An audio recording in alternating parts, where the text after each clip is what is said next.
right, guys, welcome back to another video. Lots of news again today. I mean, it's been going to be crazy, I think, between now and the end of the year. It's just constant news talk about games that are coming out and just things to go over. And we'll start off here talking about Call of Duty Black Ops, some more marketing, the Call of Duty Black Ops collection coming specifically here to Xbox, which I think is very smart. And finally, some stuff that you can actually go buy. It's not just a contest that you have to enter and try to win. But we'll talk about that plus many other things. Before we continue, if you do enjoy daily gaming news and content, make sure to hit that subscribe, hit the like button. Also check out my Spotify, link is in the description. So Call of Duty Black Ops 6 is just around the corner. October 25th is the official release date, and it's going to be a major day. I've talked about this in previous videos to see how well it does right off of the bat. I think it will do very well. We'll see how many players jump in on Xbox Game Pass. It could be one of the biggest launches ever in terms of actual players because of it being on the subscription service, and obviously everyone who goes out there and pre-orders it and buys it and everything. One of the things Xbox does have as an advantage, though, is it being first party and having the marketing rights. They're going to be able to push Call of Duty with the Xbox Series X, with the Xbox Series S, and try to entice people into the ecosystem that way. I've been sitting and waiting whether they were going to release a special edition console or special edition controller, and we finally got an announcement here, and we almost got both of those things. First of all, there's going to be an Xbox Series X wrap, which they announced these wraps, I believe it was a year or two ago. It started off with just some generic ones, and then there was a Starfield one, but we really haven't seen anything since then. And I was expecting a wrap pretty much for every first party game that was released. We're finally getting a brand new one here for Call of Duty Black Ops 6 for your Xbox Series X. You can see it here. It's pretty good looking. I think it looks pretty cool. So if you're interested in picking one of those up, those are all actually available, I believe, right now to go ahead and purchase them. They do say here that they will be available for purchase, and they're going to be exclusively through the Xbox store, the Xbox Design Lab store, and you can go ahead and order them there. And then you're going to have the actual controllers for your regular Xbox Series controller and your Xbox Elite Series 2 controller, where you'll get this through the Xbox Design Lab. So the pictures you see here of the controllers themselves, you can go ahead and just order those if you like the way that they do look. But you can also go in there and change up some of the stuff and use the Call of Duty Black Ops 6 designs on the controller with a mix of different colors. So very cool. Finally, some first-party game-related accessories and wraps, and hopefully in the future, maybe another special edition console of some sort that Xbox is selling to the general masses, to the public, rather than just trying to give these away in a giveaway. We saw, I think it was last week, with the Indiana Jones ones, which is just a beautiful looking console, a beautiful looking controller that I think a lot of people would love to go out there and buy, but they were only doing that in a giveaway. Smartly, they aren't doing that here with Call of Duty Black Ops 6. I think these will be pretty big sellers. And I mean, the Elite Series 2 is probably the best controller out there, or at least the one that I like the most that I've played with. So pretty enticing here to go pick up a Black Ops 6 controller. And we have Black Ops 6 coming, Indiana Jones, Microsoft Flight Simulator, and then we also have a major day one Game Pass game as well in November, and that is Stalker 2. And the previews have been coming out for this game, and it's looking like it's shaping up to be one of the best games this year, and a beautiful sequel to the first ones. A bunch of previews here, and these are just some of the things that people are saying, all summed up nicely here by Clopearl on Twitter. So Stalker 2 Heart of Chernobyl previews. We have Windows Central saying, if the full game comes anywhere near to what I experienced in my brief time with it, it will make Stalker 2 Heart of Chernobyl a clear Game of the Year contender. You have IGN here saying 2 hours isn't enough time to see all the branching stories, admire all the beautiful graphics, and discover all the secrets within the world of Stalker 2, but it is enough to be left impressed. And that's exciting to hear with the different branching stories that you are going to be able to explore. And one thing that I'm very impressed with Stalker 2 is the graphically and everything that we saw artistically from the first videos that we saw of this game are actually looking like they're translating to the final product. I was kind of skeptical with how good that game looked, and a lot of times they show off games in the highest end, and then when it actually comes to the release, they really have to scale back in order to get it optimized and working properly. It is seeming like here with Stalker 2 that what we saw in those initial trailers are going to be what we get when we play the game, which is extremely exciting. So Stalker 2 feels like a winning return to the franchise. This comes via VGC. Eurogamer says, if it continues to expand and elaborate upon that across the whole of its exclusion zone, then GSC Game World might just have something special on their hands. Games Radar Plus says, if you can stomach the difficulty, Stalker 2 offers one of the most immersive survival experiences around. And Of course, this game is coming to Xbox and PC day one on Xbox Game Pass, Ultimate and PC on November 20th. So this is a major exclusive here that Xbox does have on their ecosystem here on the console. And obviously, if you do want to play it on PC as well. And it's just a crazy lineup here to end off the year. You have Call of Duty coming out in a couple weeks. Then you're going to have Stalker 2 and Microsoft Flight Simulator, I think around the same time, maybe only a day between them or something like that. And then you're going to have Indiana Jones to finish off the year in December. So very, very exciting. And when it comes to the performance of Stalker 2, it will be 60 FPS on the Xbox Series X. Right now, it is running at 30 FPS on the Xbox Series S. However, the studio did say that they are currently looking to get a 60 FPS performance mode running on the Xbox Series S as well. They do have a pretty interesting statement here that I think really continues to show that optimization is key, and the Xbox Series S is a very good console for the price that you pay for it, for that budget console. The fact that I can get some of these games running at 60 FPS, I think is phenomenal. They do mention here their overall thoughts on the Xbox Series S, specifically here saying, at first we thought bringing Stalker 2 to the Xbox Series S might be impossible. We have such a big game with so many mechanics, a huge amount of things. It felt like this must be impossible to do, but then we started optimizing, adding new features for streaming information.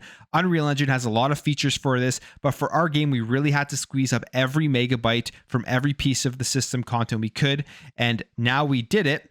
After this experience, I believe it's possible for any game to reach the Xbox Series S memory limits. And yes, not every developer, every studio has the opportunity or the additional time to optimize for the Xbox Series S. We had to boost our expertise on the optimization side, which also helped the PC build, making it a lot more performant. We have quite low minimum PC requirements for a modern game, and the game runs at 60 frames per second on the X, and there are some times where it might dip to 55, they say, but hopefully we can optimize further there before or after its release. We allow bigger drops in narrative cutscenes that are full of complexity and VFX and the like, since it won't impact the player's movement experience. And then on the S, they mention here that it is 30 frames per second and that they are going to be trying to get that 60 FPS mode in there. And I think this is a very interesting statement, especially at the state of gaming and the state of these newer games coming out and people questioning whether the Series S is going to be able to keep up. And as we have seen, when the developers are utilizing the tools available to them, when they've been given the time and expertise to be able to optimize properly, the Series S is definitely capable of giving us great experiences and potentially 60 FPS modes on more of these newer games that are coming out. And overall, this generation, whenever there is a negative story about the Series S, people jump on that and they hold it as the big thing holding back the generation of consoles, when in reality, this generation, the Series S, has had far more successes than failures. And I think here is going to be another one.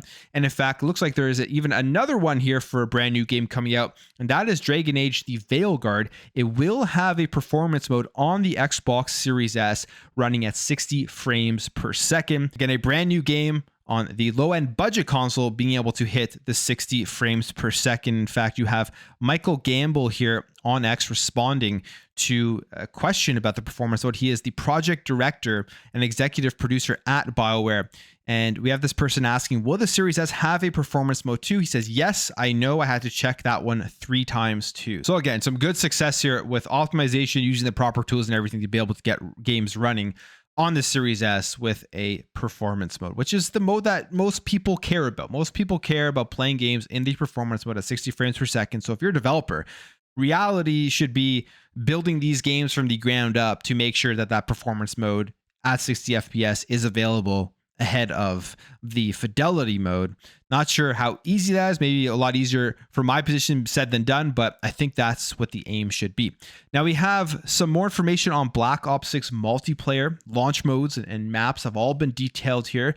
So getting ready for the launch of everything. We already saw the preload dates yesterday, October 21st, and when it's going to be releasing. But here are the Black Ops 6 standard multiplayer modes at launch: free for all, team deathmatch, domination, search and destroy, kill confirmed, hardpoint, gunfight, 6v6, gunfight 2v2, headquarters, kill order, and control.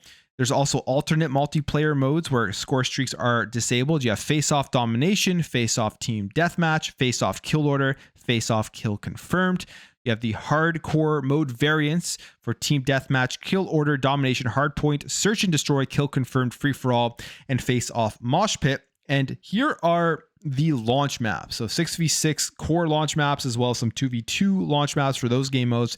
You have Babylon, Derelict, Lowtown, Payback, Protocol, Red Card, Rewind, Scud, Skyline, Subsonic, Vault, Vorkuta, Gala, Pit, Stakeout, and Warhead. So 16 maps here at launch. This is going to be a very fun launch with lots of variety of game modes as well as maps to be able to play. I'm very excited for Black Ops 6, as I'm sure a lot of people are as well. All right, let's jump over here. Let's talk a little bit more Halo, as well as some Call of Duty kind of mixed in. First of all, there is this. There was a screenshot going around that apparently there was a Halo crossover in Call of Duty that got canceled. It was for MW3, and I think a Halo crossover in Call of Duty, now that they're all part of Xbox and Microsoft, should be an absolute no-brainer. So I hope this does come to Black Ops 6 at some point in the future. But there was this screenshot going around, and it looked pretty cool because you could kind of see what they were going for. You could see here the unlockables. You had a Master Chief skin, you had assault rifle, plasma sword, as well as that looks like the Scorpion tank there. So super cool to bring that over to Call of Duty. I mean, Call of Duty has all of these crazy skins. I'm not a big fan of all of the insane skins and celebrities that they do put in the game, but I think Halo and Master Chief is an absolute no-brainer. Obviously, even now with the fact that Xbox owns Call of Duty, and I think just overall with the amount of IPs, even like Doom and stuff with Call of Duty, just it all makes a ton of sense. So hopefully they do bring this over, but apparently this was scrapped here for MW3 for completely unknown reasons. And maybe they're holding this back here for Call of Duty Black Ops 6. I would say that may be the question here. If they've already developed the assets and everything, and they're kind of ready to just launch this, I'm sure that's something that they would consider. So hopefully that does happen. But it's cool to see that that was actually an idea that they were thinking about. Now, Halo, as we know, had a battle royale mode that was in development. And I believe now it is no longer in development. It was in with certain affinity. They were working on this. We have some more comments here on what this game could have been. Apparently, it could have been game changing. Now, to be fair, this comes from a previous employee who now works at actually Raven Software as the design director. And they've mentioned that the unannounced Halo Battle Royale mode in the LinkedIn profile, basically saying this could have been a game changer. They say, I led a charge team of designers working on a canceled Battle Royale mode for Halo. I believe this product could have been a game changer for the franchise. We loved playing it, and working on it was a fantastic experience in spite of its cancellation. So there you go. It is canceled from at least right now. Maybe they will end up bringing it back at some point, but Battle Royale in Halo is something that is an interesting discussion.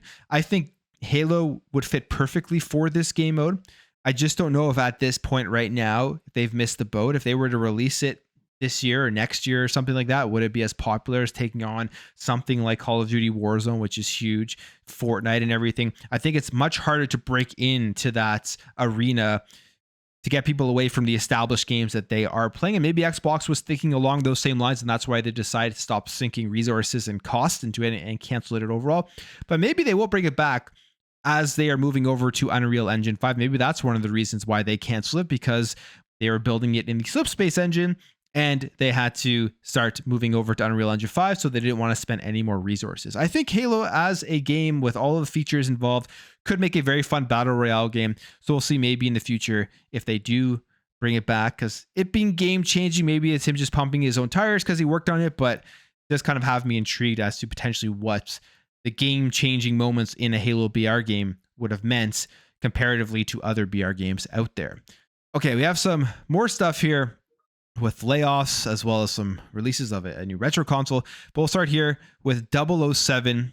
This game, we know, has been in the works here with IO. Haven't seen or really heard anything about it, but we finally got some more information on it. This comes via the IO Interactive boss, Hakan Abrak. Shared some news on 007 and where this game is and basically how well it is doing. Speaking with IGN, saying here that there's a lot of cool stuff coming up, and that he says, we absolutely feel like 20 plus years of training for the agent fantasy creating an agent that travels the world and globetrotting whatnot has given us some know-how on that. But obviously James Bond is a different IP. It's a huge IP. It's not our IP. It's actually the first IP that is not our original IP from the ground up. But what's exciting about the project is that we actually got to do an original story. So it's not a gamification of a movie. It's completely beginning and becoming a story, hopefully for a big trilogy out there in the future. And equally important and exciting, it's a new Bond. It's a Bond we built from the ground up for gamers. It's extremely exciting with all the tradition and all the history there is there together to work on this together with the family of creating a young Bond for gamers, a Bond that the gamers can call their own and grow with it. So brand new Bond, brand new story, saying here that it is going very well and everything. So it looks like we hopefully we'll be seeing more of this soon. Maybe there's going to be a secret announcement here at the Game Awards or something early next year at Summer Games Fest. So that's exciting here if you are a James Bond fan. Now, Ubisoft, we know they have xDefiant. Again, games as a service, first-person shooters, free-to-play games. Hard to break into these days. We're seeing a lot of these games fail because people already have their established games, and pulling people away from those is becoming a more of a difficult task. Now, there are rumors that xDefiant has been doing so bad recently that they will be shutting it down after season 4. These rumors now have been essentially put to rest here by the executive producer Mark Rubin, who posts this here on X saying, "To be crystal clear, there are no plans to shut down after season 4. I've literally been in meetings as of last week to discuss our year 2 plans. But right now, we are super focused on improving the technical experience, which includes netcode, and adding more content for seasons 3 and 4. We have done very little marketing, so yes, our numbers are down, but that is just to give the team time to get the game in a better place before we do bigger spends on marketing to bring new players to the game and to bring back players that have left." And continues on here to say, "All right, with that out of the way, I just want to quickly address the status of the game, i.e. is the game dying? No, the game is absolutely not dying. We know there are things we need to improve like netcode, hit rate, and adding more content to progression, but the game is doing well. We just wanted to do better. Ubisoft is very much behind us and has allocated more resources to the team in order for us to do that." So Mark Rubin puts all of these rumors to rest, whether you want to believe them or not, but I think a very convincing statement to really actually talk about the spend, the marketing, Ubisoft being behind them. We know where Ubisoft is right now. They're in kind of trouble with their stock and shareholders upset with them. So they aren't going to be taking, I think, a huge risk by giving more money to a game that they see failing. If this game was really in the gutter and nobody was playing it, I don't think they would continuously be spending more and more money on it. But we will say, I mean, xDefiant, from what I've played it, I've actually really enjoyed the game. Definitely needs improvement. Definitely a game early on that can become great. I don't think it'll compete with Call of Duty, but it doesn't really need to. It needs to just kind of carve out its own crowd and its own niche.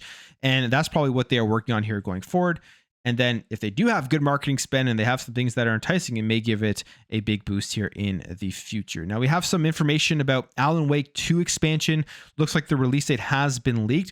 This is going to be at the partner showcase today with Xbox. So I'm guessing they're going to announce this release date today anyways. But it's looking like it's out very soon, October 22nd, for Alan Wake's 2 second expansion, the Lake House DLC, alongside the physical edition of the game. And this is according to the Australian retailer EB Games, which accidentally leaked it. So if you're looking forward to that, you're going to be playing that very, very soon. Riot, they are in trouble here, laying off even more workers from the League of Legends team. Again, this is such a massive game. You think that they wouldn't have to do this, but with the way that the industry is going, everybody is cutting costs. They put this out here saying, according to the Riot Games CPO and co-founder Mark Merrill, it's a tough decision being made not to save money, but to better the position the team for success, which is like what everybody says every time they make these layoffs. They previously laid off 530 employees in January of 2024, around 11% of the staff. And now it's not clear how many Riot employees have been laid off as of this new wave of cuts. So even Riot in a game like League of Legends that's extremely popular, they aren't free from what is happening here in the industry with cancellations, layoffs, studio closures, all of that crazy stuff there. Don't Nod as well has some layoffs happening here.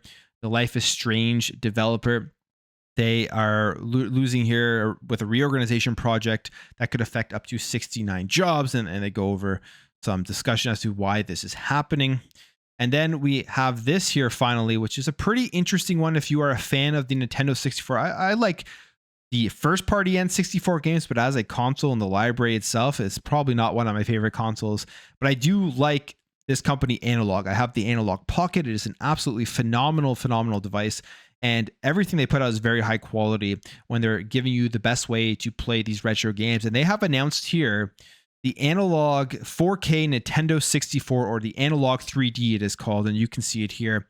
Looks like an N64 with just like a nice, sleek, I guess, more professional looking finish, I guess you could say. And then a controller that is a big boost here compared to the N64 controller, which to me was always kind of a weird one. I know it's iconic, but definitely not my favorite controller out there.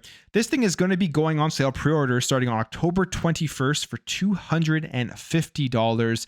And what they are saying here is that it is compatible with 100% of the N64 cartridge library, which is a huge, good thing there.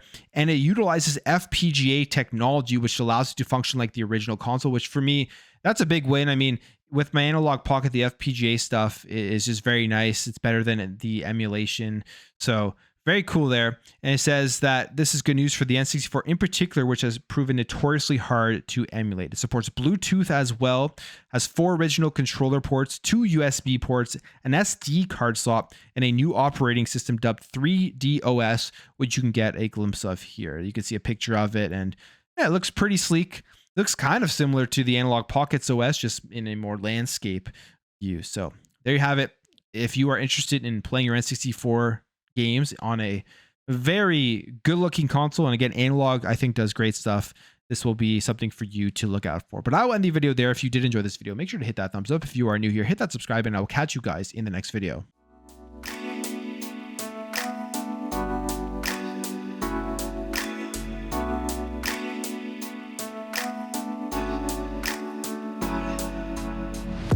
Bye.